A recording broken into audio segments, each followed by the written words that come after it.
मेरे प्रिय 140 करोड़ परिवारजन,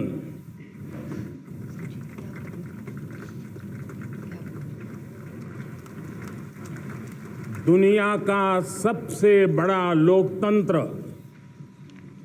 और अब बहुत लोगों का अभिप्राय है कि जनसंख्या की दृष्टि से भी हम विश्व में नंबर 1 पर है। इतना बड़ा विशाल देश, 140 करोड़ देश कि मेरे भाई बहन, मेरे परिवारजन आज आजादी का पर्व मना रहे हैं। मैं देश के कोटि कोटि जनों को, देश और दुनिया में भारत को प्यार करने वाले, भारत का सम्मान करने वाले, भारत का गौरव करने वाले कोटि कोटि जनों को आजादी के इस महान पवित्र पर्व की अनेक अनेक शुभकामनाएं देता हूं। मेरे प्यारे परिवारजन, पूज्य बापू के नेतृत्व में असहयोग का आंदोलन, सत्याग्रह की मूवमेंट और भगत सिंह, सुखदेव, राजगुरु जैसे अनगिनत वीरों का बलिदान, उस पीढ़ी में शायद ही कोई व्यक्ति होगा जिसने देश की आजादी में अपना योगदान न दिया हो। मैं आज देश की आजादी के जंग में जिन ने योगदान दिया है, बलिदान दिए हैं, त्याग किया है, तपस्या की है, उन सबको आदरपूर्वक नमन करता हूं, उनका अभिनंदन करता हूं। आज 15 अगस्त महान क्रांतिकारी और अध्यात्म जीवन के ऋषितुल्य प्रणेता श्री अरबिंदो की 150वीं जयंती पूर्ण हो रही है। ये वर्ष स्वामी दयानंद सरस्वती के 150वीं जयंती का वर्ष है। ये वर्ष रानी दुर्गावती के 500वीं जन्मशती का बहुत ही पवित्र अवसर है, जो पूरा देश बड़े धाम-धूम से मनाने वाला है। ये वर्ष मीराबाई, भक्ति योग की सिरमौर मीराबाई के 525 वर्ष का भी ये पावन पर्व है।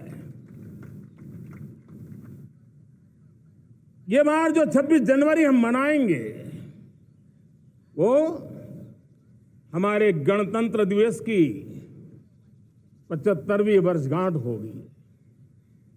अनेक प्रकार से अनेक अवसर, अनेक संभावनाएं राष्ट्र निर्माण में जुटे रहने के लिए, पल पल नई प्रेरणा, पल पल नई चेतना, पल पल सपने, पल पल संकल्प, शायद इससे बड़ा कोई अवसर नहीं हो सकता। मेरे प्यारे परिवारजन,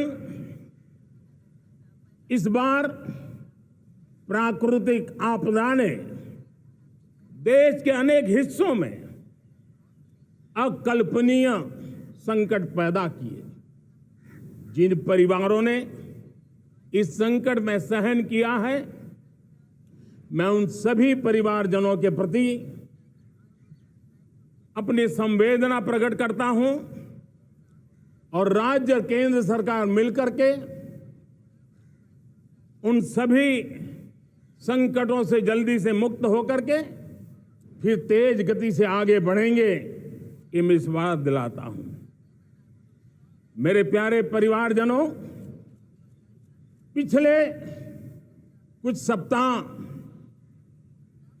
नॉर्थ ईस्ट में, विशेषकर मणिपुर में और हिंदुस्तान के भी अन्य कुछ भागों में, लेकिन विशेषकर मणिपुर में जो हिंसा का दौर चला, कई लोगों को अपना जीवन खोना पड़ा, मां बेटियों के सम्मान के साथ खिलवाड़ हुआ। लेकिन कुछ दिनों से लगातार शांति की खबरें आ रही हैं। देश मणिपुर के लोगों के साथ है। देश मणिपुर के लोगों को पिछले कुछ दिनों से जो शांति बनाए रखी है, उस शांति के पर्व को आगे बढ़ाए और शांति से ही समाधान का रास्ता निकलेगा। और राज्य और केंद्र सरकार मिलकर के उन समस्याओं के समाधान के लिए भरपूर प्रयास कर रही है, करती रहेगी। मेरे प्यारे परिवारजनों, जब हम इतिहास की तरफ नजर करते हैं तो इतिहास में कुछ पल ऐसे आते हैं जो अपनी अमिट छाप छोड़ करके जाते हैं और उसका प्रभाव सदियों तक रहता है। और कभी कभी शुरुआत में वो बहुत छोटा लगता है, छोटी सी घटना लगती है, लेकिन वो अनेक समस्याओं की जड़ बन जाती है। हमें याद है 1000-1200 साल पहले इस देश पर आक्रमण हुआ। एक छोटे से राज्य के छोटे से राजा का पराजय हुआ, लेकिन तब पता तक नहीं था कि एक घटना भारत को 1000 साल की गुलामी में फंसा देगी। और हम गुलामी में जकड़ते गए, जो आया लूटता गया, जो जिसका मन चाहा हम पे आके सवार हो गया। कैसा विपरीत काल रहा होगा वो 1000 साल का। मेरे प्यारे परिवारजनों, घटना छोटी क्यों ना हो, लेकिन 1000 साल तक प्रभाव छोड़ के रही है। लेकिन मैं आज इस बात का जिक्र इसलिए करना चाहता हूं कि भारत के वीरों ने इस कालखंड में कोई भूभाग ऐसा नहीं था, कोई समय ऐसा नहीं था जब उन्होंने देश की आजादी के लौ को गलता न रखा हो, बलिदान की परंपरा न बनाई हो। मां भारती बेड़ियों से मुक्त होने के लिए उठ खड़ी हुई थी, जंजीरों को झकझोर रही थी। और देश की नारी शक्ति, देश की युवा शक्ति, देश के किसान, देश के गांव के लोग, मजदूर, कोई हिंदुस्तानी ऐसा नहीं था जो आजादी के सपने को लेकर के जीता न हो। आजादी को पाने के लिए मर मिटने के लिए तैयार होने वालों की एक बड़ी फौज तैयार हो गई थी।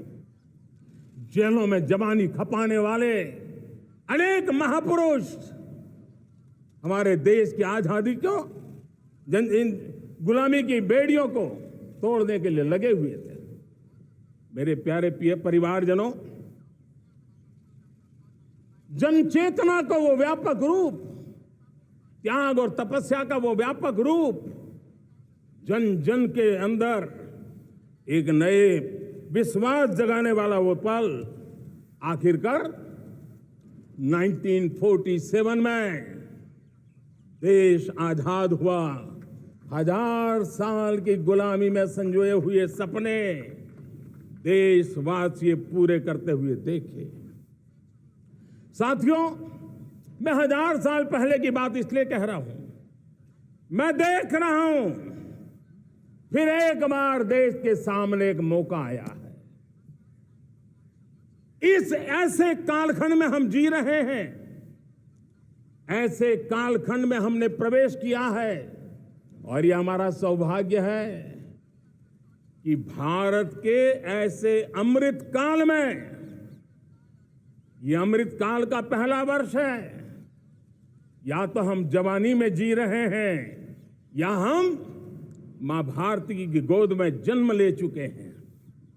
और ये कालखंड, मेरे शब्द लिख करके रखिए मेरे प्यारे परिवारजनों, इस कालखंड में जो हम करेंगे, जो कदम उठाएंगे, जितना त्याग करेंगे, तपस्या करेंगे, सर्वजन हिताय सर्वजन सुखाय, एक के बाद एक फैसले लेंगे, आने वाले 1000 साल का देश का स्वर्णिम इतिहास उससे अंकुरित होने वाला है। इस कालखंड में होने वाली घटनाएं आगामी 1000 साल के लिए इसका प्रभाव पैदा करने वाली है। गुलामी की मानसिकता से बाहर निकला हुआ देश पंच प्राण को समर्पित होकर के एक नए आत्मविश्वास के साथ आज आगे बढ़ रहा है। नए संकल्पों को सिद्ध करने के लिए वो जी जान से जुड़ रहा है। मेरी भारत माता, जो कभी ऊर्जा का सामर्थ्य था लेकिन राख के ढेर में दबी पड़ी थी, वो भारत मां 140 करोड़ देशवासियों के पुरुषार्थ है, उनकी चेतना से, उनकी ऊर्जा से फिर एक बार जागृत हो चुकी है। मां भारती जागृत हो चुकी है और मैं साफ देख रहा हूं दोस्तों, यही कालखंड है। पिछले 9-10 साल हमने अनुभव किया है, विश्व भर में भारत की चेतना के प्रति, भारत के सामर्थ्य प्रति एक नया आकर्षण, नया विश्वास, नई आशा पैदा हुई है। और ये प्रकाश पुंज जो भारत से उठा है, वो विश्व को उसमें अपने लिए ज्योति नजर आ रही है। विश्व को एक नया विश्वास पैदा हो रहा है। हमारा सौभाग्य है, कुछ ऐसी चीजें हमारे पास हैं जो हमारे पूर्वजों ने हमें विरासत में दी है और वर्तमान कालखंड ने गढ़ी है। आज हमारे पास डेमोग्राफी है, आज हमारे पास डेमोक्रेसी है, आज हमारे पास डाइवर्सिटी है। डेमोग्राफी, डेमोक्रेसी और डाइवर्सिटी की ये त्रिवेणी भारत के हर सपने को साकार करने का सामर्थ्य रखती है। आज पूरे विश्व में वहां देशों की उम्र ढल रही है, ढलाव पर है, तब भारत युवान की तरफ ऊर्जावान होकर के बढ़ रहा है। कितने बड़े गौरव का कालखंड है कि आज 30 साल की कम आयु की जनसंख्या दुनिया में सर्वाधिक कहीं है तो ये मेरे भारत मां की गोद में है, ये मेरे देश में है। और 30 साल से कम उम्र की नौजवान हो मेरे देश के पास हो, कोटि कोटि भुजाएं हो, कोटि कोटि मस्तिष्क हो, कोटि कोटि सपने, कोटि कोटि संकल्प हो, तो भाइयों बहनों, मेरे प्रिय परिवारजनों, हम इच्छित परिणाम प्राप्त करके रह सकते हैं। मेरे प्यारे परिवारजनों, देश का भाग्य ऐसी घटनाएं बदल देती है, यह सामर्थ्य देश के भाग्य को बदल देता है। भारत 1000 साल की गुलामी और आने वाले 1000 साल के भव्य भारत के बीच में पड़ाव पर हम खड़े हैं, एक ऐसी संधि पर खड़े हैं। और इसलिए अब हमें न रुकना है, न दुविधा में जीना है। मेरे प्यारे प्रिय परिवारजनों, हमें खोई हुई उस विरासत का गर्व करते हुए, खोई हुई समृद्धि को प्राप्त करते हुए, हमें फिर एक बार और ये बात मान के चले, हम जो भी करेंगे, हम जो भी कदम उठाएंगे, हम जो भी फैसला लेंगे, वो अगले 1000 साल तक अपनी दिशा निर्धारित करने वाला है, भारत के भाग्य को लिखने वाला है। मैं आज मेरे देश के नौजवानों को, मेरे देश की बेटे बेटियों को ये जरूर कहना चाहूंगा, जो सौभाग्य आज मेरे युवाओं को मिला है, ऐसा सौभाग्य शायद ही किसी के नसीब होता है जो आपके नसीब हुआ है, और इसलिए हमें ये गंवाना नहीं है। युवा शक्ति पर मेरा भरोसा है, युवा शक्ति में सामर्थ्य है, और हमारी नीतियां, हमारी रीतियां भी उस युवा सामर्थ्य को और बल देने के लिए है। आज मेरे युवाओं ने दुनिया में पहले 3 स्टार्टअप इकोसिस्टम में भारत को स्थान दिला दिया है। विश्व के युवाओं को अचंभा हो रहा है भारत के इस सामर्थ्य को लेकर के, भारत की इस ताकत को देख करके। आज दुनिया टेक्नोलॉजी ड्रिवन है और आने वाला युग टेक्नोलॉजी से प्रभावित रहने वाला है, और तब टेक्नोलॉजी में भारत की जो टैलेंट है उसकी एक नई भूमिका रहने वाली है।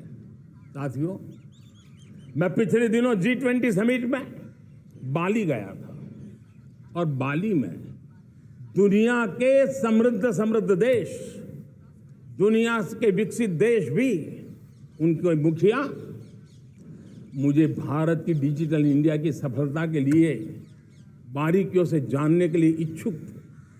हर कोई इसका सवाल पूछता था, और जब मैं उनको कहता था कि भारत ने जो कमाल किया है ना, वो दिल्ली, मुंबई, चेन्नई तक सीमित नहीं है। भारत ने जो कमाल कर रहा है, मेरे टियर 2, टियर 3 सिटी के युवा भी आज मेरे देश का भाग्य गढ़ रहे हैं, छोटे छोटे स्थान के मेरे नौजवान। और मैं आज बड़े विश्वास से कहता हूं, देश का ये जो सामर्थ्य नया नजर आ रहा है, और इसलिए मैं कहता हूं, हमारे छोटे शहर आकार और आबादी में छोटे हो सकते हैं। ये हमारे छोटे छोटे शहर, हमारे कस्बे आकार और आबादी में छोटे हो सकते हैं, लेकिन आशा और आकांक्षा, प्रयास और प्रभाव वो किसी से कम नहीं है। वो सामर्थ्य उनके अंदर है। नए ऐप्स, नए सॉल्यूशन, टेक्नोलॉजी डिवाइस। अब खेलों की दुनिया देखिए, कौन बच्चे हैं? झुग्गी झोंपड़ी से निकले हुए बच्चे आज खेलों की दुनिया में पराक्रम दिखा रहे हैं। छोटे छोटे गांव के, छोटे छोटे कस्बे के नौजवान, हमारी बेटे बेटियां आज कमाल दिखा रही है। अब देखिए, मेरे देश की 100 जितनी स्कूल ऐसी हैं जहां के बच्चे सैटेलाइट बना करके सैटेलाइट छोड़ने की तैयारियां कर रही है। आज हजारों टिंकरिंग लैब नए वैज्ञानिकों का गर्भाधान कर रही है।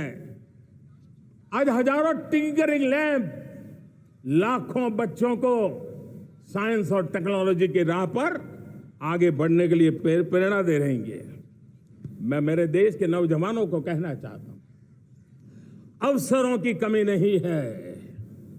आप जितने अवसर चाहेंगे, ये देश आसमान से भी ज्यादा अवसर आपने देने का सामर्थ्य रखता है।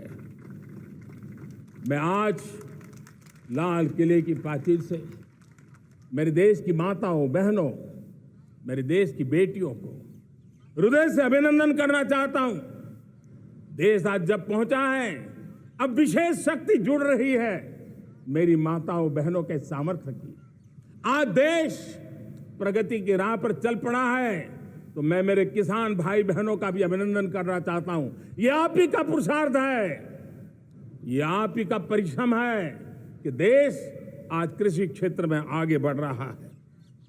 मैं मेरे मजदूरों का, मेरे श्रमिकों का, मेरे प्रिय परिवारजन, ऐसे कोटि कोटि श्रमिकों को आज मैं नमन करता हूं, उनका अभिनंदन कर रहा हूं। देश आज जो आधुनिकता की ओर बढ़ रहा है, विश्व की तुलना करने वाले सामर्थ्य के साथ नजर आ रहा है, उसके पीछे मेरे देश के मजदूरों का, मेरे देश के श्रमिकों का बहुत बड़ा योगदान है। आज समय कहता है कि लाल किले की प्राचीर से मैं उनका अभिनंदन करूं, उनका अभिवादन करूं, और ये मेरे परिवारजन 140 करोड़ देशवासी, मेरे इन श्रमिकों का, रेहड़ी पटरी वालों का, फूल सब्जी बेचने वालों का हम सम्मान करते हैं। मेरे देश को आगे बढ़ाने में, मेरे देश को प्रगति की नई ऊंचाई पर ले जाने में प्रोफेशनल्स की बहुत बड़ी भूमिका है, बढ़ती रही है। चाहे साइंटिस्ट हो, चाहे इंजीनियर्स हो, डॉक्टर्स हो, नर्सिस हो, शिक्षक हो, आचार्य हो, यूनिवर्सिटीज हो, गुरुकुल हो, हर कोई मां भारती का भविष्य उज्जवल बनाने के लिए अपनी पूरी ताकत से लगा हुआ है। मेरे प्यारे परिवारजनों, राष्ट्रीय चेतना वो एक ऐसा शब्द है जो हमें चिंताओं से मुक्त कर रहा है, और आज वो राष्ट्रीय चेतना ये सिद्ध कर रही है कि भारत का सबसे बड़ा सामर्थ्य बना है भरोसा, भारत का सबसे बड़ा सामर्थ्य बना है विश्वास। जन जन में हमारा विश्वास, जन जन का सरकार पर विश्वास, जन जन का देश के उज्जवल भविष्य पर विश्वास, और विश्व का भी भारत के प्रति विश्वास। ये विश्वास हमारी नीतियों का है, हमारी रीति का है। भारत के उज्जवल भविष्य को जिस निर्धारित मजबूत कदमों से हम आगे बढ़ा रहे हैं, उसका है। भाइयों बहनों, मेरे प्यारे परिवारजनों, ये बात निश्चित है कि भारत का सामर्थ्य और भारत की संभावनाएं विश्वास की नई बुलंदियों को पार करने वाली है, और ये विश्वास की नई बुलंदियां नए सामर्थ्यों को लेकर के चलनी चाह रही है। आज देश में G20 समिट के मेहमान नवाजी का भारत को अवसर मिला है।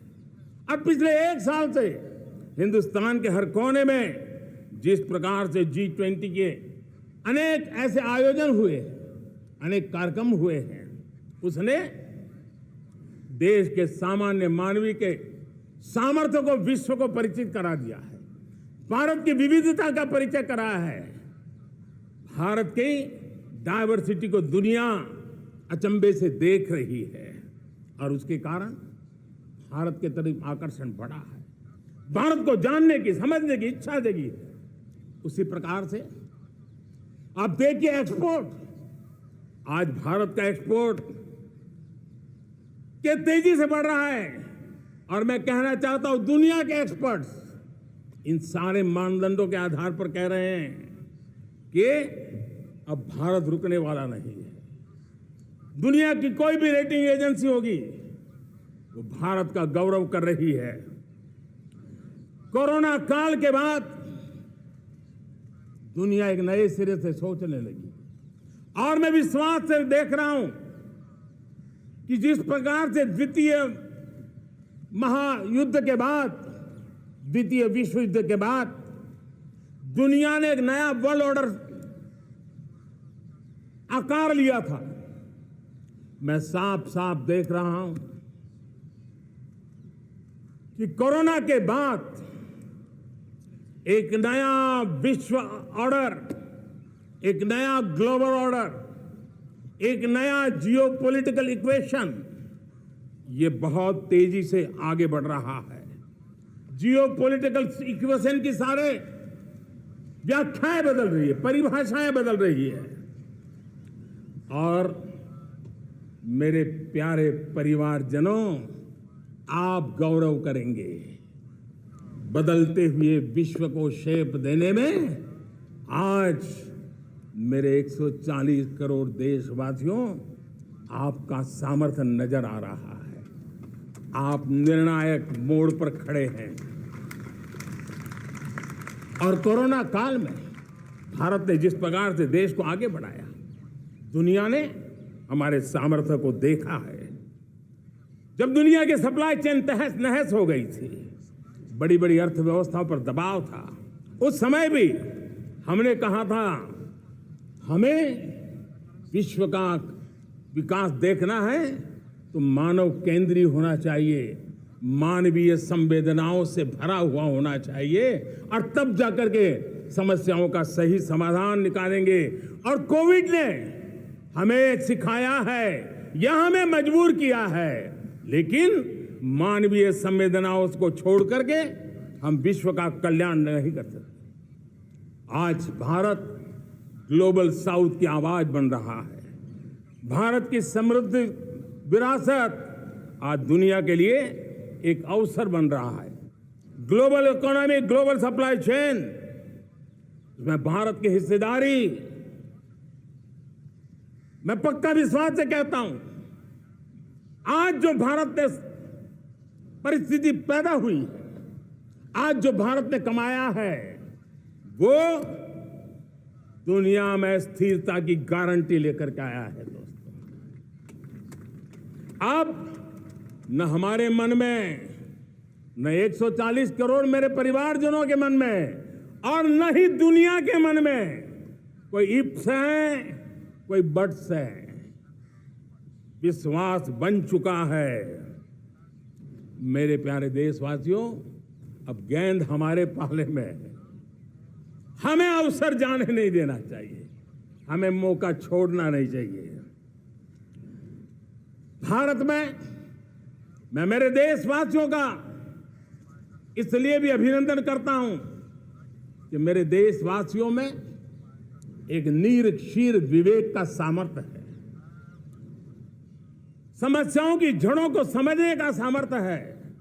और इसलिए 2014 में मेरे देशवासियों ने 30 साल के अनुभव के बाद तय किया कि देश को आगे ले जाना है तो स्थिर सरकार चाहिए, मजबूत सरकार चाहिए, पूर्ण बहुमत वाली सरकार चाहिए। और देशवासियों ने एक मजबूत और स्थिर सरकार बनाई।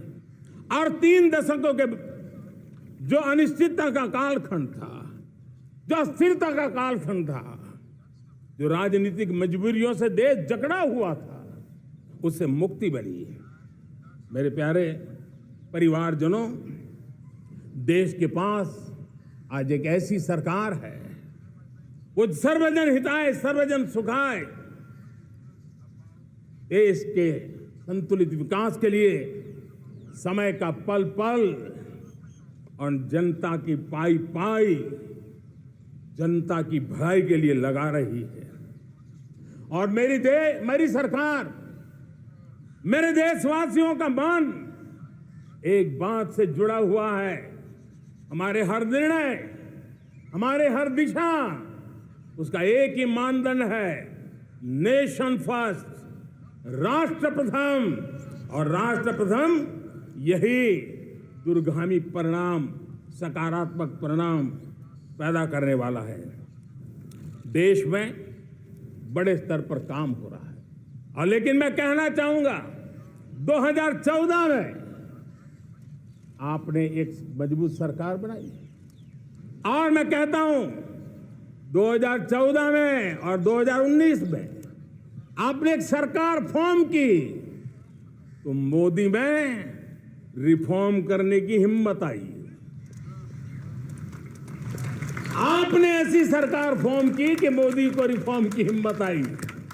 और जब मोदी ने एक के बाद एक रिफॉर्म किए, तो मेरे ब्यूरोक्रेसी के लोग, मेरे लाखों हाथ पैर जो हिंदुस्तान के कोने कोने में सरकार के हिस्से के रूप में काम कर रहे हैं, उन्होंने ब्यूरोक्रेसी ने ट्रांसफॉर्म करने के लिए, परफॉर्म करने की जिम्मेवारी बखूबी निभाई। और उन्होंने परफॉर्म करके दिखाया, और जनता जनार्दन जुड़ गई, तो वो ट्रांसफॉर्म होता भी नजर आ रहा है।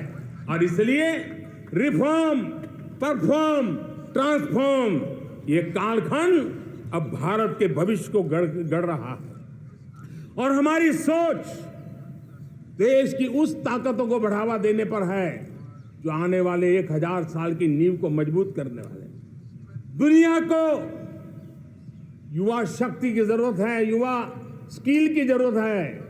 हमने अलग स्किल मिनिस्ट्री बनाई, वो भारत की आवश्यकताओं को तो पूरी करेगी, वो दुनिया की आवश्यकताओं को पूरी करने का भी सामर्थ्य रखेगी। हमने जल शक्ति मंत्रालय बनाया। मंत्रालय की बनाने की रचना को भी अगर कोई एनालिसिस करेगा ना, तो इस सरकार के मन मस्तिष्क को बड़े अच्छे ढंग से आप समझ पाएंगे। हमने जल शक्ति मंत्रालय बनाया। ये जल शक्ति मंत्रालय हमारे देश के एक एक देशवासियों को पीने का शुद्ध पानी पहुंचे, पर्यावरण की रक्षा के लिए पानी के प्रति संवेदनशील व्यवस्थाएं विकसित हो, उस पर हम बल रहे हैं। हमारे देश में कोरोना के बाद दुनिया देख रही है होलिस्टिक हेल्थ केयर, ये समय की मांग है। हमने अलग आयुष मंत्रालय बनाया और योग और आयुष आज दुनिया में अपना परचम लहरा रहे हैं। हमने दुनिया को हमारे कमिटमेंट के कारण विश्व का हमारे प्रति ध्यान गया है। अगर हम ही हमारे इस सामर्थ्य को नकार देंगे तो फिर दुनिया कैसे स्वीकार करेगी। लेकिन जब मंत्रालय बना तो दुनिया को भी उसका मूल्य समझने आया। मत्स्य पालन, हमारा इतना बड़ा समुद्री तट, हमारे कोटि कोटि मछुआरे भाई बहन, उनका कल्याण भी हमारे दिलों में है। और इसलिए हमने अलग से मत्स्य पालन को लेकर के, पशुपालन को लेकर के, डेयरी को लेकर के अलग मंत्रालय की रचना की, ताकि समाज के जिस वर्ग के लोग पीछे रह गए उनको हम साथ लें। देश में सरकारी अर्थव्यवस्था के हिस्से होते हैं, लेकिन समाज की अर्थव्यवस्था का एक बड़ा हिस्सा है कोऑपरेटिव मूवमेंट। उसको बल देने के लिए, उसको आधुनिकता लाने के लिए और देश के कोने कोने में लोकतंत्र की एक सबसे बड़ी इकाई को मजबूत करने के लिए हमने अलग कोऑपरेटिव मंत्रालय बनाया। और वो हमारी सहकारी संस्थाएं उसका जाल बिछा रहा है, ताकि गरीब से गरीब की वहां सुनवाई हो, उसकी आवश्यकताओं की पूर्ति हो, और वो भी राष्ट्र के विकास की योगदान में एक छोटी इकाई का हिस्सा बनकर के उसमें वो योगदान दे रखें। हमने सहकार से समृद्धि का रास्ता अपनाया है। मेरे प्यारे परिवारजनों, जब हम लोग 14 में आए थे तो हम वैश्विक अर्थव्यवस्था में 10वें नंबर पर थे, और आज 140 करोड़ देशवासियों का पुरुषार्थ रंग लाया है कि हम विश्व की अर्थव्यवस्था में 5वें नंबर पर पहुंच चुके हैं। और ये ऐसे ही नहीं हुआ है। जो एक भ्रष्टाचार का राक्षस देश को दबोचे हुए थे, लाखों करोड़ के घोटाले अर्थव्यवस्था को डामाडोल कर रहे थे, गवर्नेंस फ्रेजाइल फाइल में देश की पहचान होने लगी थी, लीकेजेस को हमने बंद किया, मजबूत अर्थव्यवस्था बनाई, हमने गरीब कल्याण के लिए ज्यादा से ज्यादा धन खर्चने का प्रयास किया। और आज मैं देशवासियों को बताना चाहता हूं कि जब देश आर्थिक रूप से समृद्ध होता है तो सिर्फ तिजोरी नहीं भरती है, देश का सामर्थ्य बढ़ता है, देशवासियों का सामर्थ्य बढ़ता है। और तिजोरी का पाई पाई अगर ईमानदारी से जनता जनार्दन के लिए खर्च करने का संकल्प लेने वाली सरकार हो तो परिणाम कैसा आता है। मैं 10 साल का हिसाब तिरंगे की साक्षी में लाल किले की प्राचीर से मेरे देशवासियों को दे रहा हूं। आंकड़े देख करके आपको लगेगा इतना बड़ा बदलाव, इतना बड़ा सामर्थ्य। 10 साल पहले राज्यों को 30 लाख करोड़ रुपए भारत सरकार की तरफ से जाते थे। पिछले 9 साल में यह आंकड़ा 100 लाख करोड़ पर पहुंचा है। पहले स्थानीय निकाय के विकास के लिए भारत सरकार के खजाने से 70,000 करोड़ रुपया जाता था। आज वो 3 लाख करोड़ से भी ज्यादा जा रहा है। पहले गरीबों के घर बनाने के लिए 90,000 करोड़ रुपया खर्च होता था। आज वो 4 गुना होकर के 4 लाख करोड़ से भी ज्यादा खर्च गरीबों के घर बनाने के लिए हो रहा है। पहले गरीबों को यूरिया सस्ता मिले, जो यूरिया की बैग दुनिया के कुछ बाजारों में 3,000 में बिकती है, वो यूरिया की बैग मेरे किसानों को 300 में मिले। और इसलिए देश की सरकार 10 लाख करोड़ रुपया मेरे किसानों की यूरिया में सब्सिडी दे रहा है। मुद्रा योजना 20 लाख करोड़ रुपए, उससे भी ज्यादा मेरे देश के नौजवानों को स्वरोजगार के लिए, अपने व्यवसाय के लिए, अपने कारोबार के लिए दिए हैं। 8 करोड़ लोगों ने नया कारोबार शुरू किया है। और 8 करोड़ लोगों ने कारोबार शुरू किया है तो नहीं, हर कारोबारी ने एक या दो लोगों को रोजगार दिया है। 8 से 10 करोड़ नए लोगों को रोजगार देने का सामर्थ्य ये मुद्रा योजना से लाभ लेने वाले 8 करोड़ नागरिकों को करा है। एमएसएमई को करीब 3.5 लाख करोड़ रुपए की मदद से कोरोना के संकट में भी उनको डूबने नहीं दिया, मरने नहीं दिया, उनको एक ताकत दी है। 1 रैंक 1 पेंशन मेरे देश के सेना के जवानों का एक सम्मान का विषय था। 70,000 करोड़ रुपया भारत की तिजोरी से आज पहुंचा है, मेरे निवृत्त सेना के नायकों के जेब में, उनके परिवार में पहुंचा है। सभी कैटेगरी में, मैंने तो कुछ ही गिनाए, मैं ज्यादा समय लेना नहीं चाहता। हर कैटेगरी में पहले की तुलना में अनेक गुना धन देश के विकास के लिए, कोने कोने में रोजगार पैदा करने के लिए, पाई पाई का उपयोग भारत का भाग्य बदलने के लिए हो, और इसलिए हमने काम किया है। और मेरे प्यारे प्रियजनों, इतना ही नहीं, हमने इन सारे प्रयासों का परिणाम है कि आज 5 साल के मेरे कार्यकाल में, 5 साल के कार्यकाल में, 5 साल में 13.5 करोड़ मेरे गरीब भाई बहन गरीबी की जंजीरों को तोड़ करके न्यू मिडिल क्लास के रूप में बाहर आए हैं। जीवन का इससे बड़ा कोई संतोष नहीं होता। मेरे प्यारे प्रिय परिवारजनों, और जब 13.5 करोड़ लोग गरीबी की इस मुसीबतों से बाहर निकलते हैं, तो कैसी कैसी योजनाएं उनको मदद दी है। उनको आवास योजना का लाभ मिलना, पीएम स्वनिधि से 50,000 करोड़ रुपया रेहड़ी पटरी वालों तक पहुंचाया है। आने वाले दिनों में, आने वाली विश्वकर्मा जयंती पर एक कार्यक्रम हम लागू करेंगे। इस विश्वकर्मा जयंती पर हम करीब 13-15 हजार करोड़ रुपया से, जो परंपरागत कौशल्य से रहने वाले लोग, जो औजार से और अपने हाथ से काम करने वाला वर्ग है, ज्यादातर ओबीसी समुदाय से, हमारे सुथार हो, हमारे सोनार हो, हमारे राजमिस्त्री हो, हमारे कपड़े धोने वाले काम करने वाले लोग हो, हमारे बाल काटने वाले भाई बहन परिवार हो, ऐसे लोगों को एक नई ताकत देने के लिए हम आने वाले महीने में विश्वकर्मा जयंती पर विश्वकर्मा योजना लॉन्च करेंगे और करीब 13-15 हजार करोड़ से उसका प्रारंभ करेंगे। हमने पीएम किसान सम्मान निधि में 2.5 लाख करोड़ रुपया सीधा मेरे देश के किसानों के खाते में जमा किया है।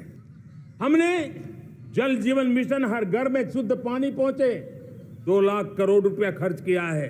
हमने आयुष्मान भारत योजना, ताकि गरीब को बीमारी के कारण अस्पताल जाने से जो मुसीबत होती थी उसको मुक्ति दिलाना, उसको दवाई मिले, उसका उपचार हो, ऑपरेशन हो, अच्छे से अच्छी हॉस्पिटल में हो।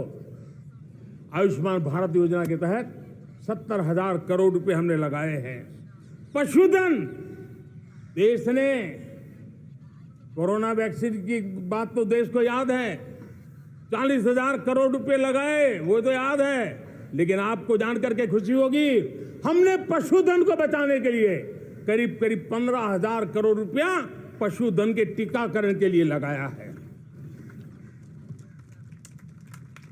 मेरे प्यारे देशवासियों, मेरे प्यारे परिवारजनों, जन औषधि केंद्रों ने देश के सीनियर सिटीजन्स को, देश के मध्यम वर्गीय परिवार को एक नई ताकत दी है। जिस संयुक्त परिवार में अगर किसी को एक डायबिटीज जैसा हो जाए, 2-3 हजार रुपया दवाई का बिल स्वाभाविक हो जाता है। हमने जन औषधि केंद्र से जो दवाई बाजार में 100 रुपए में मिलती है, वो 10 रुपया, 15 रुपया, 20 रुपए में दी। और आज देश में 1,000 जन औषधि केंद्रों से मेरे इन बीमारी में जिनको दवाई की जरूरत थी, ऐसे लोगों के करीब 20,000 करोड़ रुपया उनके जेब में बचा है। और ये ज्यादातर मध्यम वर्ग के परिवार के लोग हैं। लेकिन आज उसकी सफलता को देखते हुए मैं देशवासियों को कहना चाहता हूं, जैसे हम एक विश्वकर्मा योजना लेकर के समाज के उस वर्ग को छूने वाले हैं, अब देश में 10,000 जन औषधि केंद्र से हम 25,000 जन औषधि केंद्र का लक्ष्य लेकर के आने वाले दिनों में काम करने वाले हैं। मेरे प्यारे परिवारजनों, जब देश में गरीबी कम होती है तो देश की मध्यम वर्ग की ताकत बहुत बढ़ती है। और अगर दुनिया में, और मैं आपको विश्वास दिलाता हूं, आने वाले 5 साल में मोदी का गारंटी है, देश पहले 3 वैश्विक इकोनॉमी में अपना जगह ले लेगा। ये पक्का जगह ले लेगा। आज जो 13.5 करोड़ गरीबी से बाहर आए हुए लोग हैं, वो एक प्रकार से मध्यम वर्ग की ताकत बन जाते हैं। जब गरीब की खरीद शक्ति बढ़ती है तो मध्यम वर्ग की व्यापार शक्ति बढ़ती है। जब गांव की खरीद शक्ति बढ़ती है तब कस्बे और शहर की आर्थिक व्यवस्था और तेज गति से दौड़ती है। और यही इंटरकनेक्टेड हमारा अर्थचक्र होता है। हम उसको बल लेकर के आगे चलना चाहते हैं। मेरे प्यारे परिवारजनों, शहर के अंदर जो कमजोर लोग रहते हैं, बिना घर को मुसीबत रहती है, मध्यम वर्ग के परिवार अपना खुद का घर का सपना देख रहे हैं, हम उसके लिए भी आने वाले कुछ सालों के लिए एक योजना लेकर के आ रहे हैं। और जिसमें ऐसे मेरे परिवारजन जो शहरों में अपना घर, शहरों में रहते हैं लेकिन किराए के मकान पे रहते हैं, झुग्गी झोपड़ी में रहते हैं, चाल में रहते हैं, अनऑथराइज कॉलोनीज में रहते हैं, ऐसे मेरे परिवारजन अगर अपना मकान बनाना चाहते हैं तो बैंक से जो लोन मिलेगा उसके ब्याज के अंदर राहत दे करके लाखों रुपयों की मदद करने का हमने निर्णय किया है। मेरे मध्यम वर्ग के परिवार को जब 2 लाख से 7 लाख इनकम टैक्स की सीमा बढ़ जाती है तो सबसे बड़ा लाभ सैलरी क्लास को होता है, मेरे मध्यम वर्ग को होता है। इंटरनेट का डेटा बहुत महंगा था 2014 के पहले, आज दुनिया का सबसे सस्ता इंटरनेट का डेटा का खर्चा हो रहा है, हर परिवार के पैसे बच रहे हैं। मेरे प्यारे परिवारजनों, विश्व कोरोना के बाद अभी तक उभर नहीं पाया है। युद्ध ने फिर एक नई मुसीबत पैदा की। आज दुनिया महंगाई के संकट से जूझ रही है। पूरी दुनिया की अर्थव्यवस्था को महंगाई ने दबोच के रखा है। हम भी दुनिया से जिन सामान की जरूरत होती है लाते हैं, तो हमें सामान तो इंपोर्ट करते हैं, हमारा दुर्भाग्य है कि हमें महंगाई भी इंपोर्ट करनी पड़ती है, क्योंकि पूरी दुनिया को महंगाई ने जकड़ के रखा है। लेकिन मेरे प्यारे परिवारजनों, भारत ने महंगाई को नियंत्रित रखने के लिए भरसक प्रयास किए हैं। पिछले कालखंड की तुलना में हमें कुछ सफलता भी मिली है, लेकिन इतने से संतोष नहीं मान सकते। दुनिया से हमारी चीजें अच्छी हैं, इतने बात से हम सोच नहीं सकते। मुझे तो मेरे देशवासियों को महंगाई की बोझ कम से कम हो, इस दिशा में और भी कदम उठाने हैं और हम उस कदम को उठा के रहेंगे। मेरा प्रयास निरंतर जारी रहेगा। मेरे प्यारे परिवारजनों, आज देश अनेक क्षमताओं को लेकर के आगे बढ़ रहा है। देश आधुनिकता की तरफ आगे बढ़ने के लिए काम कर रहा है। आज देश रिन्यूएबल एनर्जी पे काम कर रहा है। आज देश ग्रीन हाइड्रोजन पे काम कर रहा है। देश की स्पेस पे क्षमता बढ़ रही है, तो देश की डीप सी मिशन में भी सफलता के साथ आगे चल रहा है। देश में रेल आधुनिक हो रही है, तो वंदे भारत बुलेट ट्रेन भी आज देश के अंदर काम कर रही है। गांव-गांव पक्की सड़कें बन रही है, तो इलेक्ट्रिक बसें, मेट्रो की रचना भी आज देश में हो रहे हैं। आज गांव-गांव तक इंटरनेट पहुंच रहा है, तो क्वांटम कंप्यूटर के लिए भी देश तय कर रहता है।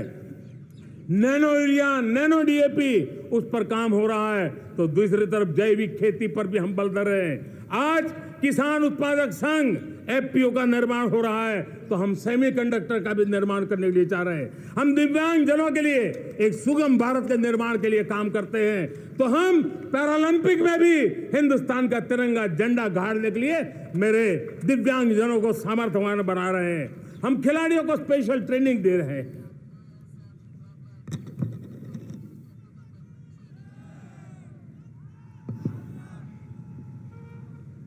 आज भारत पुरानी सोच, पुराने ढर्रे को छोड़ करके लक्ष्यों को तय करके लक्ष्यों को प्राप्त करने की दिशा से चल रहा है। और जब मैं कहता हूं ना कि जिसका शिलान्यास हमारी सरकार करती है, उसका उद्घाटन भी हमारे कालखंड में करते हैं। इन दिनों जो मैं शिलान्यास कर रहा हूं ना, आप लिख के रखिए, उसके उद्घाटन भी आप सबने मेरे नसीब में ही छोड़े हुए हैं। हमारी कार्य संस्कृति, बड़ा सोचना, दूर का सोचना, सर्वजन हिताय सर्वजन सुखाय सोचना, यह हमारी कार्यशैली रही है। और सोच से भी ज्यादा, संकल्प से भी ज्यादा हासिल कैसे करना, इस ऊर्जा के साथ हम काम करते हैं। हमने आजादी के काल अमृत महोत्सव में 75,000 अमृत सरोवर बनाने का संकल्प किया था। उस समय हमने हर जिले में 75 अमृत सरोवर बनाना संकल्प किया था।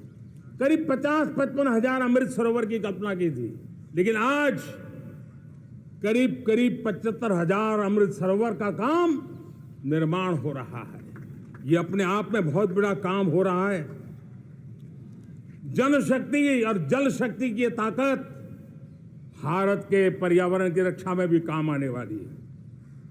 18,000 गांवों तक बिजली पहुंचाना, जनधन बैंक खाते खोलना, बेटियों के लिए शौचालय बनाना, सारे टारगेट समय के पहले पूरी शक्ति से पूरे करेगा।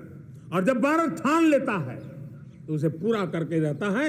ये हमारा ट्रैक रिकॉर्ड कहता है। 200 करोड़ वैक्सीनेशन का काम, दुनिया हमें जब पूछती है 200 करोड़ सुनती है, उनकी आंखें फट जाती है।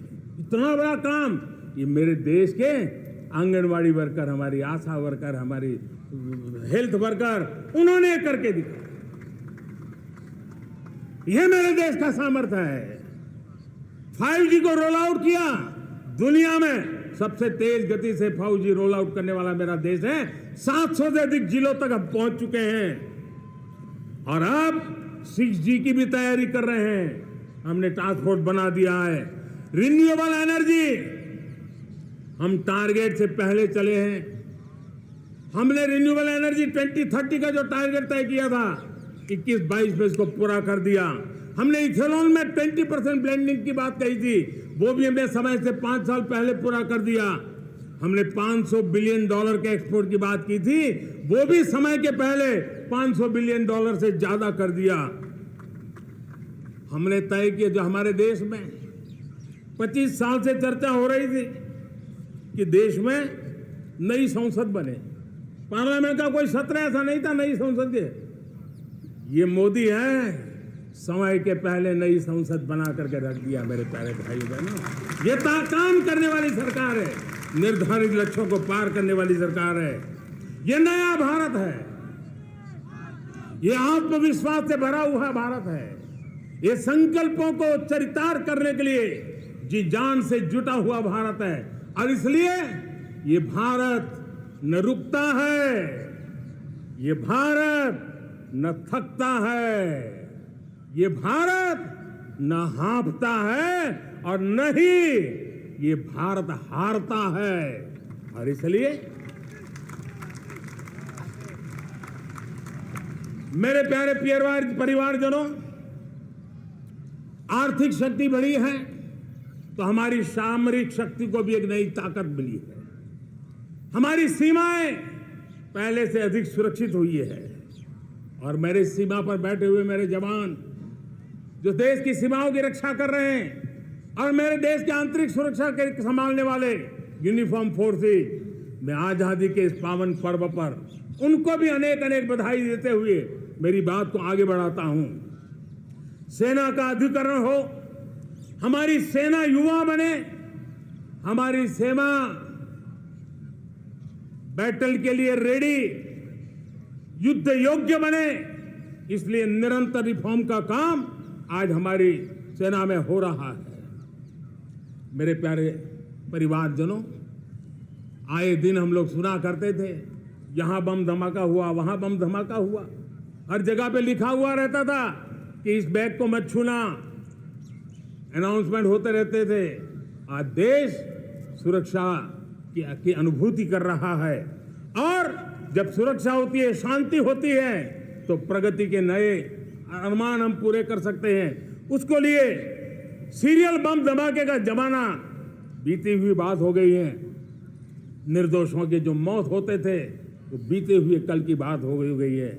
आज देश में आतंकी हमलों में भारी कमी आई है। नक्सल प्रभावित क्षेत्रों में भी बहुत बड़ा बदलाव आया है, बहुत बड़ा परिवर्तन का एक वातावरण बना है। मेरे प्यारे परिवारजनों, प्रगति की हर चीज में, लेकिन जब 2047 हम एक विकसित भारत का सपना लेकर के चल रहे हैं तब, और वो सपना नहीं 140 करोड़ देशवासियों का संकल्प है और उस संकल्प को सिद्ध करने के लिए परिश्रम की पराकाष्ठा भी है। और उसकी सबसे बड़ी ताकत होती है वो राष्ट्रीय चरित्र होता है। दुनिया में जिन जिन देशों ने प्रगति की है, दुनिया में जो जो देश संकटों से वो पार करके निकले हैं, उसमें हर चीज के साथ साथ एक महत्वपूर्ण कैटलिक एजेंट रहा है, वो राष्ट्रीय चरित्र रहा है। और हमें राष्ट्रीय चरित्र के लिए और बल देते हुए हमें आगे बढ़ना होगा। हमारा देश, हमारा राष्ट्रीय चरित्र ओजस्वी हो, तेजस्वी हो, पुरुषार्थी हो, पराक्रमी हो, प्रखर हो, ये हम सबका सामूहिक दायित्व है। और आने वाले 25 साल हम एक ही मंत्र को लेकर चले, ये हमारे राष्ट्रीय चरित्र के सिरमौर होना चाहिए। एकता का संदेश, भारत की एकता को जीना, भारत की एकता को आंच आए, न ऐसी मेरी भाषा होगी, न ऐसा मेरा कोई कदम होगा। हर पल देश को जोड़ने का प्रयास मेरी तरफ से भी होता रहेगा। भारत की एकता हमें सामर्थ्य देती है।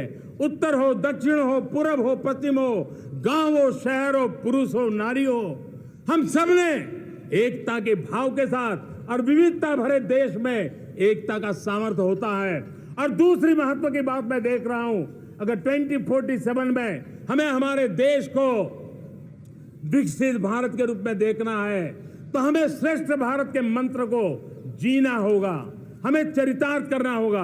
अब हमारे प्रोडक्शन में, मैंने 2014 में कहा था जीरो डिफेक्ट जीरो इफेक्ट। दुनिया के किसी भी टेबल पर मेक इन इंडिया चीज हो तो दुनिया को विश्वास होना चाहिए, इससे बेहतर दुनिया में कुछ नहीं हो सकता है। ये अल्टीमेट होगा।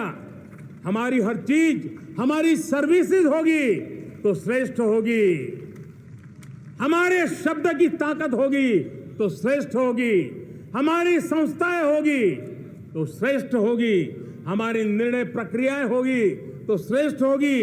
ये श्रेष्ठता का भाव लेकर के हमें चलना होगा। तीसरी बात है, देश में आगे बढ़ाने के लिए एक अतिरिक्त शक्ति का सामर्थ्य भारत को आगे ले जाने वाला है, और वो है विमेन लेड डेवलपमेंट।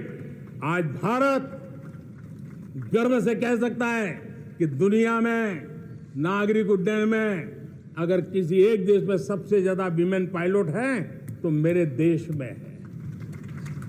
आज चंद्रयान की गति हो, मून मिशन की बात हो, मेरी विमेन साइंटिस्ट उसका नेतृत्व कर रहे हैं। आज विमेन सेल्फ हेल्प ग्रुप हो, मेरी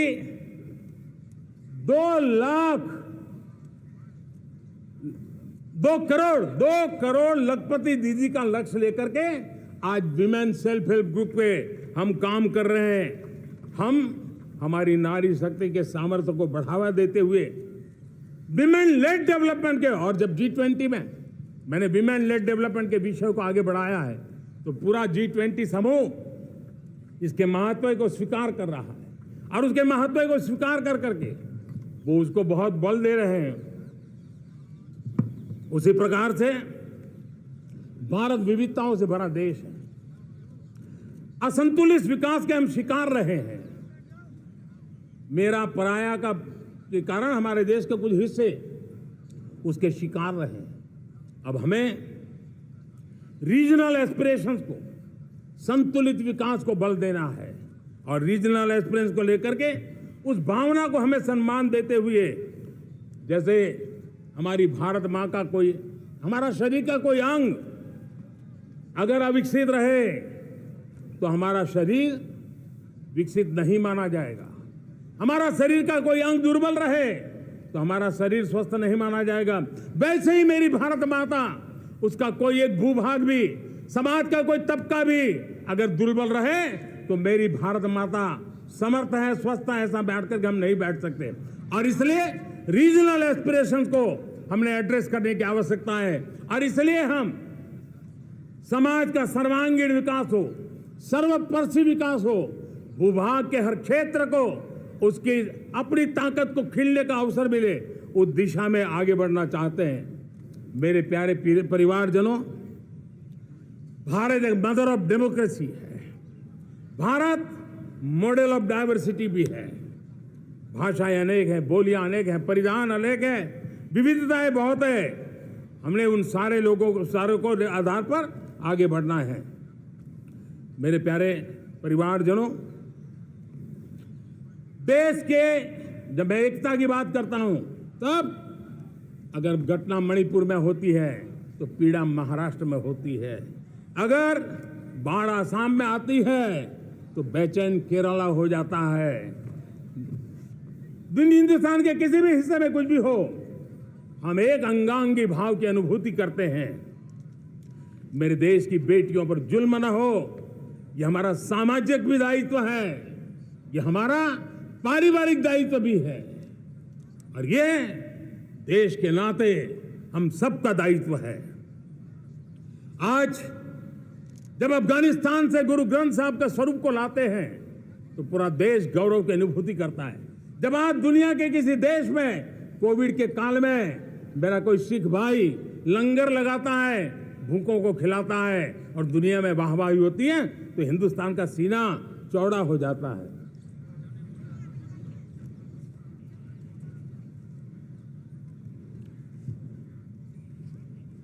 मेरे प्यारे परिवारजनों, हमारे लिए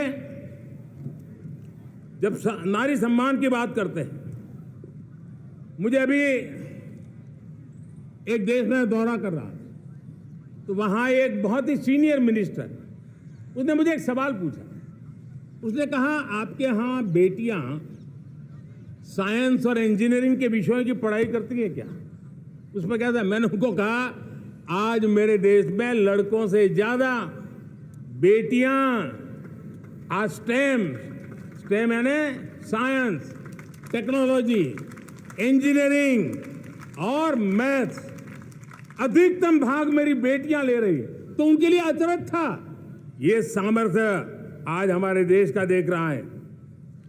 मेरे प्यारे परिवारजनों, आज 10 करोड़ महिलाएं विमेन सेल्फ हेल्प में जुड़ी हुई है, और विमेन सेल्फ हेल्प ग्रुप के साथ आप गांव में जाएंगे तो आपको बैंक वाली दीदी मिलेगी, आपको आंगनवाड़ी वाली दीदी मिलेगी, आपको दवाई देने वाली दीदी मिलेगी। और अब मेरा सपना है 2 करोड़ लखपति दीदी बनाने का, गांव में 2 करोड़ लखपति दीदी। और इसके लिए एक नया अभिगम भेजा, साइंस और टेक्नोलॉजी। हमारे गांव की महिलाओं का भी सामर्थ्य देखता हूं मैं, और इसलिए हम एक नई योजना सोच रहे हैं कि हमारे एग्रीकल्चर सेक्टर में टेक्नोलॉजी आए, एग्री टेक को बल मिले।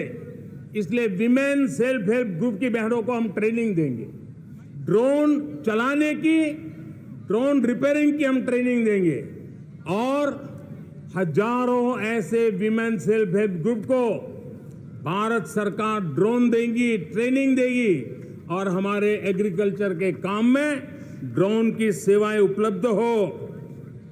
इसके लिए हम शुरुआत करेंगे। प्रारंभ हम 15,000 विमेन सेल्फ हेल्प ग्रुप के द्वारा ये ड्रोन की उड़ान का हम आरंभ कर रहे हैं। मुझे विश्वास है कि इसके कारण हमारे परिवारजनों का,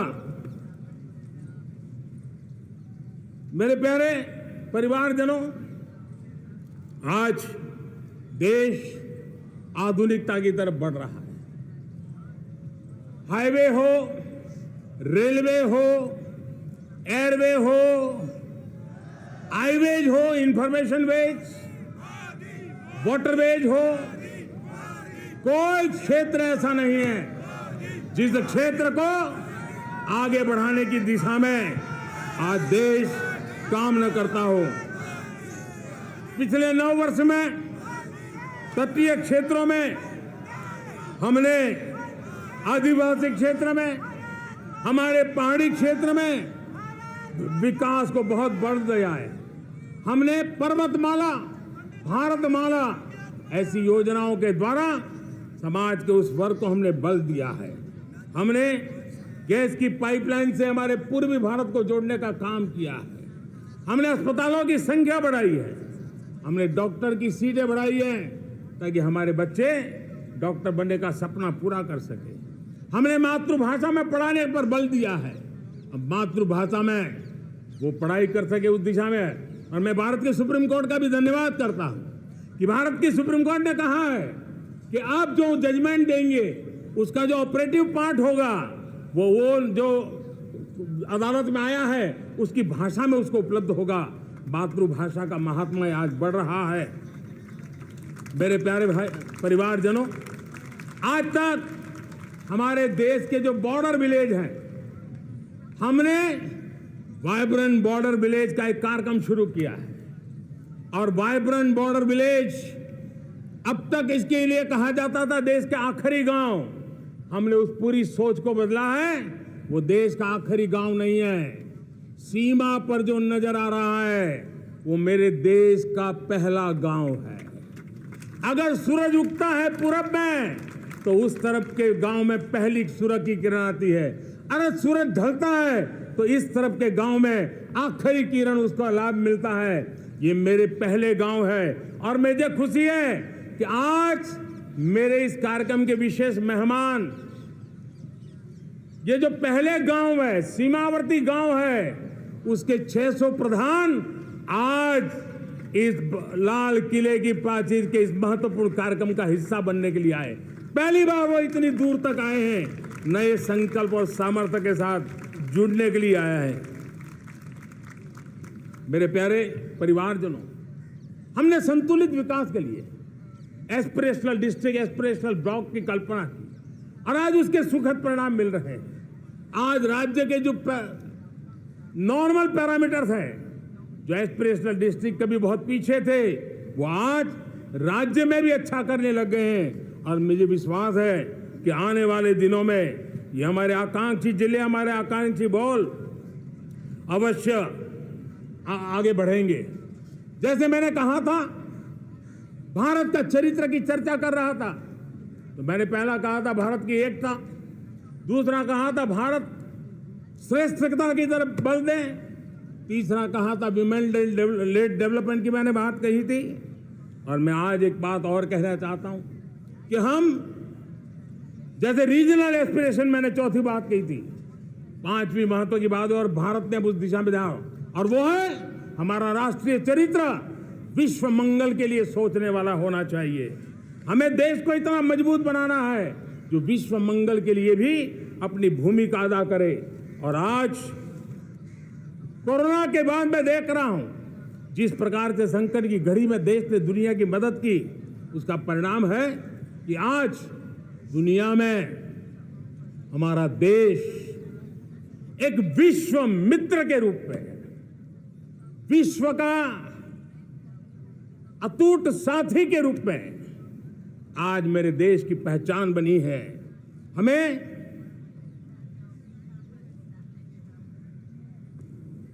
जब विश्व मंगल की बात करते हैं तब भारत का मूलभूत विचार है, उस विचार को हम आगे बढ़ाने लोग हैं।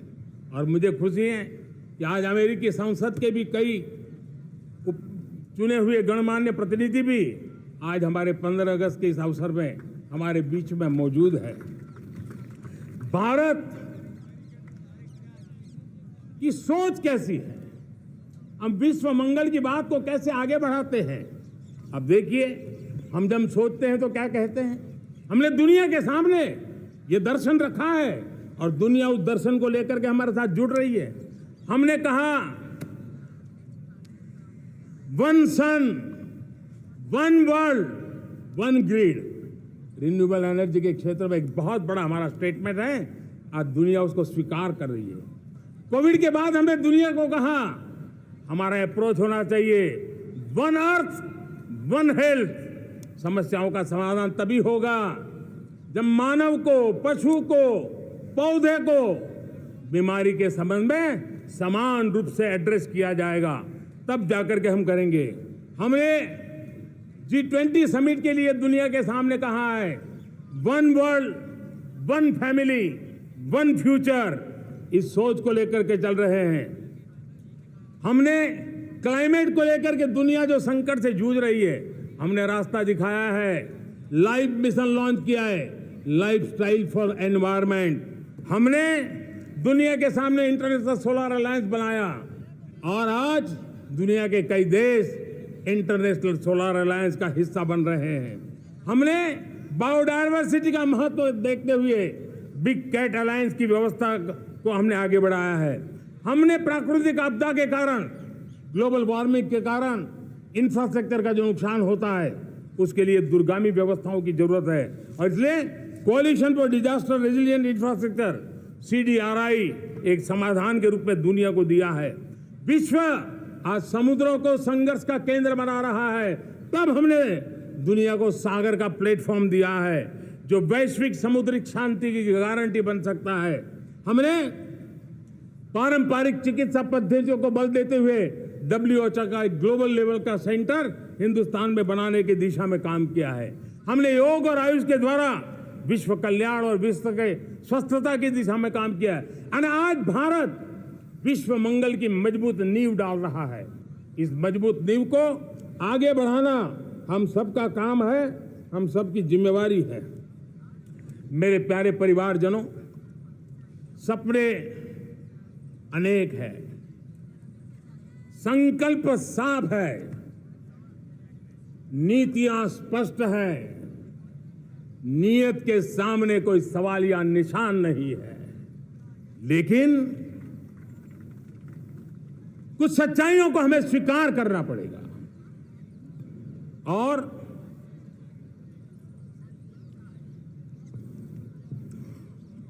उसके समाधान के लिए मेरे प्रिय परिवारजनों, मैं आज लाल किले से आपकी मदद मांगने आया हूं। मैं लाल किले से आपके आशीर्वाद मांगने आया हूं, क्योंकि पिछले सालों मैंने देश को जो समझा है, देश की आवश्यकताओं को जो मैंने परखा है और अनुभव के आधार पर मैं कह रहा हूं कि आज गंभीरतापूर्वक उन चीजों को हमें लेना होगा। आजादी के अमृत काल में 2047 में जब देश आजादी के 100 साल मनाएगा, उस समय दुनिया में भारत का तिरंगा झंडा विकसित भारत का तिरंगा झंडा होना चाहिए।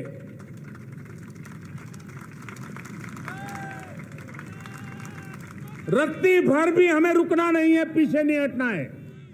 और इसके लिए शुचिता, पारदर्शिता और निष्पक्षता, ये पहली मजबूती की जरूरत है। हमें उस मजबूती को जितना ज्यादा खाद पानी दे सकते हैं, संस्थाओं के माध्यम से दे सकते हैं, नागरिक के नाते दे सकते हैं, परिवार के नाते दे सकते हैं, ये हमारा सामूहिक दायित्व होना चाहिए। और इसलिए पिछले 75 साल का इतिहास देखिए, भारत के सामर्थ्य में कोई कमी नहीं थी। अरे जो देश कभी सोना की चिड़िया कहा जाता था, वो देश क्यों न फिर से उस सामर्थ्य को लेकर के खड़ा हो सकता है। मेरा अटूट विश्वास है साथियों, मेरे प्रिय परिवारजनों, मेरा अखंड अटूट एक निष्ठ विश्वास है कि 2047 में जब देश आजादी के 100 साल मनाएगा, मेरा देश विकसित भारत बन के रहेगा। और ये मैं मेरे देश के सामर्थ्य के आधार पर कह रहा हूं, मेरे उपलब्ध संसाधनों के आधार पर कह रहा हूं, और सबसे ज्यादा 30 से कम आयु वाली मेरी युवा शक्ति के भरोसे कह रहा हूं, मेरी माताओं बहनों के सामर्थ्य के भरोसे कह रहा हूं। लेकिन उसके सामने अगर कोई रुकावट है, कुछ विकृतियां पिछले 75 साल में ऐसे घर कर गई है, हमारी समाज व्यवस्था का ऐसा हिस्सा बन गई है कि कभी कभी तो हम आंख भी बंद कर देते हैं। अब आंख बंद करने का समय नहीं है। अगर सपनों को सिद्ध करना है, संकल्प को पार करना है, तो हमें ये आंख मिचौली बंद करके, आंख में आंख मिला करके 3 बुराइयों से लड़ना बहुत समय की मांग है। हमारे देश की सारी समस्याओं की जड़ में भ्रष्टाचार ने दिमक की तरह देश की सारी व्यवस्थाओं को, देश के सामर्थ्य को पूरी तरह नोच लिया है। भ्रष्टाचार से मुक्ति, भ्रष्टाचार के खिलाफ जंग हर इकाई में, हर क्षेत्र में। और मैं देशवासियों, मेरे प्रिय परिवारजनों, ये मोदी के जीवन का कमिटमेंट है, ये मेरे व्यक्तित्व का एक कमिटमेंट है कि मैं भ्रष्टाचार के खिलाफ लड़ाई लड़ता रहूंगा। दूसरा, हमारे देश को नोच लिया है परिवारवाद ने। इस परिवारवाद ने देश को जिस प्रकार से जकड़ के रखा है, उसने देश के लोगों का हक छीना है। और तीसरी बुराई तुष्टीकरण की है। ये तुष्टीकरण में भी देश के मूलभूत चिंतन को, देश के सर्व समावेशक हमारे राष्ट्रीय चरित्र को दाग लगा दिए, तहस नहस कर दिया है इन लोगों ने। और इसलिए मेरे प्यारे देशवासियों, इसलिए मेरे प्यारे परिवारजनों, हमें इन 3 बुराइयों के खिलाफ पूरे सामर्थ्य के साथ लड़ना है। भ्रष्टाचार, परिवारवाद, तुष्टीकरण, ये चुनौतियां हमारे, ये ऐसी चीजें पनपी है जो हमारे देश के लोगों का जो आकांक्षा है उसका दमन करती है। हमारे देश के कुछ लोगों के पास जो छोटा मोटा सामर्थ्य है उसका शोषण करती है। ये ऐसी चीजें हैं जो हमारे लोगों की आशा आकांक्षाओं को सवाल या निशान में गाड़ देती है। हमारे गरीब हो, हमारे दलित हो, हमारे पिछड़े हो, हमारे पसमानदा हो, हमारे आदिवासी भाई बहन हो, हमारी माताएं बहनें हो, हमने सबने उनके हकों के लिए इन 3 बुराइयों से मुक्ति पानी है। हमें भ्रष्टाचार के खिलाफ एक नफरत का माहौल बनाना है। जैसे गंदगी हमें नफरत पैदा करती है ना मन में, गंदगी पसंद नहीं है, ये सार्वजनिक जीवन की इससे बड़ी कोई गंदगी नहीं हो सकती। और इसलिए हमारे स्वच्छता अभियान को एक नया मोड़ ये भी देना है कि हमें भ्रष्टाचार से मुक्ति पानी है। सरकार टेक्नोलॉजी से भ्रष्टाचार की मुक्ति के लिए बहुत प्रयास कर रही है। आपको जानकर के हैरानी होगी, इस देश में पिछले 9 साल में एक काम मैंने ऐसे किया, आंकड़ा सुनोगे तो लोग कहेंगे मोदी ऐसा करता है, जैसे 10 करोड़ लोग करीब करीब जो गलत फायदा उठाते थे वो मैंने रोक दिया। तो आप में से कोई कहेगा आपने लोगों से अन्याय कर दिया। जी नहीं, ये 10 करोड़ कौन लोग थे? ये 10 करोड़ वो लोग थे जिनका जन्म ही नहीं हुआ था और उनके नाम पर उनके विडो हो जाते थे, वो वृद्ध हो जाते थे, वो दिव्यांग हो जाते थे, फायदे लिए जाते थे। 10 करोड़ ऐसे बेनामी जो चीजें चलती थी उसको रोकने का पवित्र काम, भ्रष्टाचारियों की संपत्ति जो हमने जब्त की है ना, वो पहले की तुलना में 20 गुना ज्यादा की है। मेरे प्यारे परिवारजनों, ये आपकी कमाई का पैसा लोग लेकर के भागे थे, 20 गुना ज्यादा संपत्ति को जब्त करने का। और इसलिए लोगों की मेरे प्रति नाराजगी होना बहुत स्वाभाविक है, लेकिन मुझे भ्रष्टाचार के खिलाफ की लड़ाई को आगे बढ़ाना है। हमारे सरकारी व्यवस्था ने पहले कैमरा के सामने तो कुछ हो जाता था, लेकिन बाद में चीजें अटक जाती थी। हमने पहले की तुलना में कई गुना ज्यादा अदालत में चार्जशीट की है और अब जमानतें भी नहीं मिलती हैं। वैसी पक्की व्यवस्था को लेकर के हम आगे बढ़ रहे हैं, क्योंकि हम ईमानदारी से भ्रष्टाचार के खिलाफ लड़ रहे हैं। आज परिवारवाद और तुष्टीकरण, इसने देश का बहुत बड़ा दुर्भाग्य किया है। अब लोकतंत्र में ये कैसे हो सकता है कि पॉलिटिकल पार्टी, और मैं विशेष बल दे रहा हूं पॉलिटिकल पार्टी, आज मेरे देश के लोकतंत्र में एक ऐसी विकृति आई है जो कभी भारत के लोकतंत्र को मजबूती नहीं दे सकती। और वो क्या है बीमारी? परिवारवादी पार्टियां। और उनका तो मंत्र क्या है? Party of the family, by the family and for the family.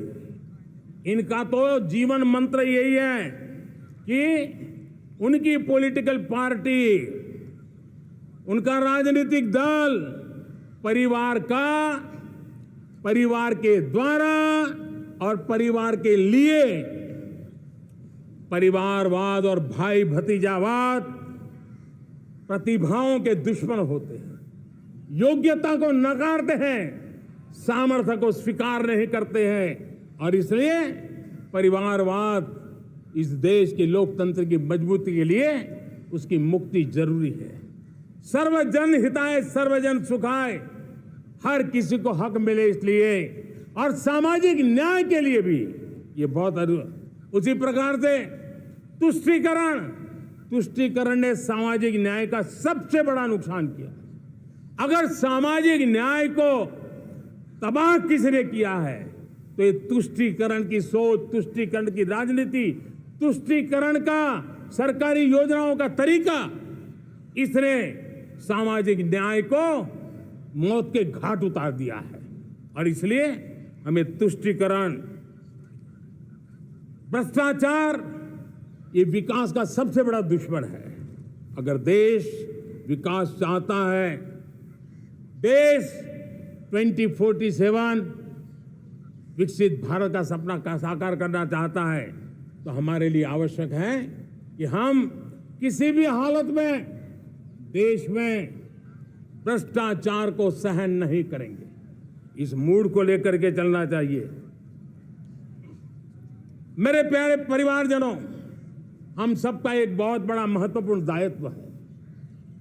आपने जिस प्रकार से जिंदगी जी है, हमारे आने वाली पीढ़ी को ऐसी जिंदगी जीने के लिए मजबूर करना, यह हमारा गुनाह है। यह हमारा दायित्व है कि हमारे आने वाली पीढ़ी को हम ऐसा समृद्ध देश दें, ऐसा संतुलित देश दें, ऐसा सामाजिक न्याय की धरोहर वाला देश दें, ताकि छोटी छोटी चीजों को पाने के लिए उन्हें कभी भी संघर्ष न करना पड़े। हम सभी का कर्तव्य, हर नागरिक का कर्तव्य है, और ये अमृत काल कर्तव्य काल है। हम कर्तव्य से पीछे नहीं हो सकते। हमें वो भारत बनाना है जो पूज्य बापू के सपनों का था। हमें वो भारत बनाना है जो हमारे स्वतंत्र सेनानियों का सपना था। हमें वो भारत बनाना है जो हमारे वीर शहीदों का था, हमारी वीरांगनाओं का था, जिन्होंने मातृभूमि के लिए अपना जीवन दे दिया था।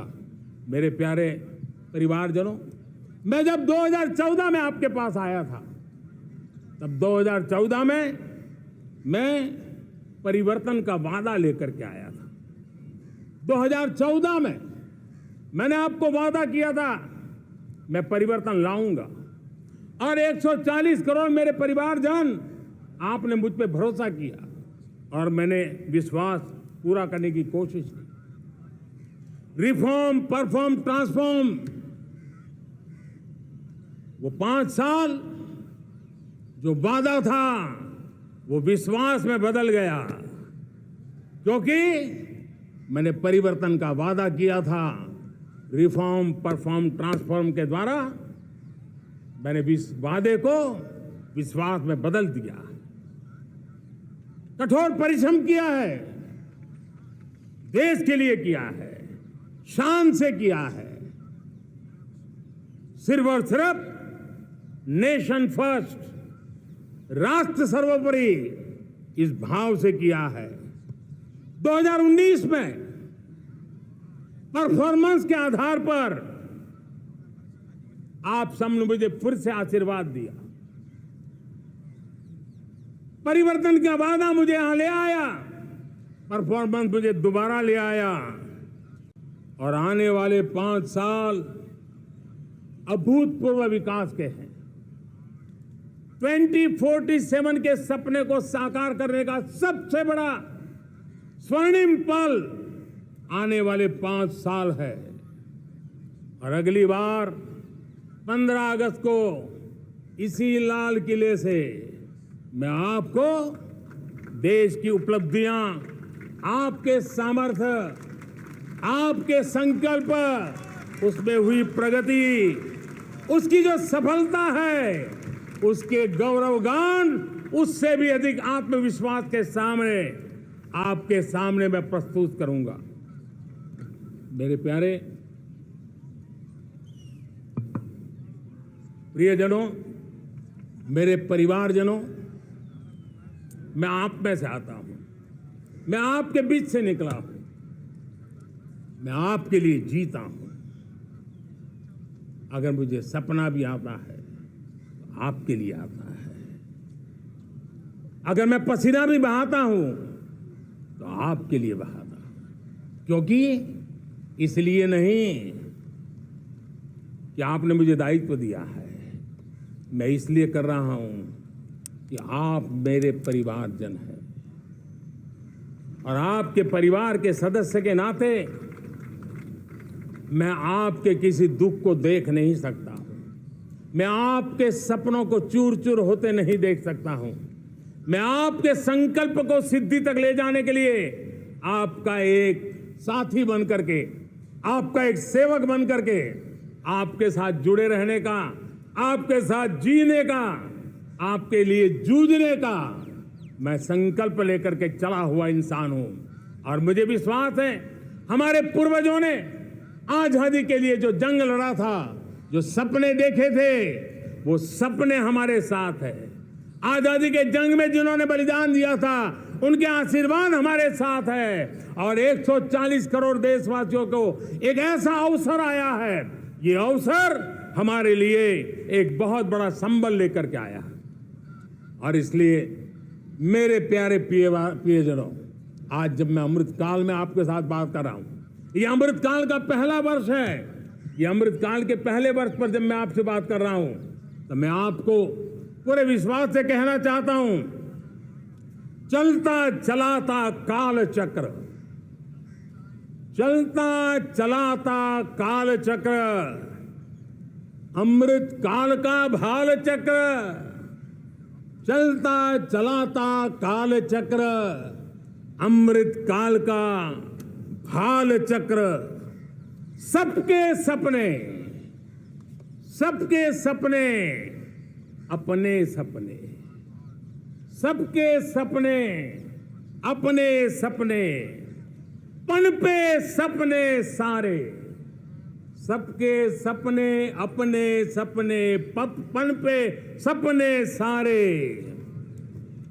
धीर चले वीर चले, धीर चले वीर चले, चले युवा हमारे, धीर चले वीर चले, चले युवा हमारे, नीति सही, नीति सही, रीति नहीं, नीति सही, रीति नहीं, गति सही, गति सही, राह नहीं, गति सही, राह नहीं। चुनो चुनो चुनौती,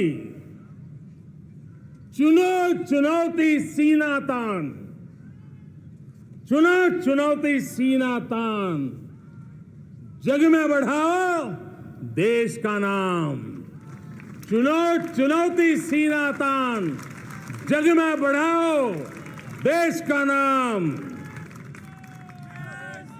मेरे प्यारे परिवारजनों, हिंदुस्तान के कोने कोने में बैठे हुए मेरे परिवारजन, दुनिया के कोने कोने में जाकर के बसे हुए मेरे परिवारजन, आप सबको आजादी के पावन पर्व की फिर एक बार मैं बहुत बहुत शुभकामनाएं देता हूं। ये अमृतकाल हम सबके लिए कर्तव्य काल है। ये अमृतकाल हम सबको मां भारती के लिए कुछ कर गुजारने का काल है। आजादी का जब जंग चल रहा था 1947 के पहले, जो पीढ़ी ने जन्म लिया था, उन्हें देश के लिए मरने का मौका मिला था। वो देश के लिए मरने के लिए मौका नहीं छोड़ते थे, लेकिन हमारे नसीब में देश के लिए मरने का मौका नहीं है। लेकिन हमारे लिए देश के लिए जीने का ये इससे बड़ा कोई अवसर नहीं होता। हमें पल पल देश के लिए जीना है। इसी संकल्प के साथ इस अमृत काल में 140 करोड़ देशवासियों के सपने संकल्प भी बनाने हैं। 140 करोड़ देशवासियों के संकल्प को सिद्धि में भी परिवर्तित करना है। और 2047 का जब तिरंगा झंडा फहरेगा तो विश्व एक विकसित भारत का गुणगान करता होगा। इसी विश्वास के साथ, इसी संकल्प के साथ मैं आप सबको अनेक अनेक शुभकामनाएं देता हूं, बहुत बहुत बधाई देता हूं। जय हिंद, जय हिंद, जय हिंद। भारत माता की, भारत माता की, भारत माता की। वंदे वंदे वंदे। बहुत बहुत धन्यवाद।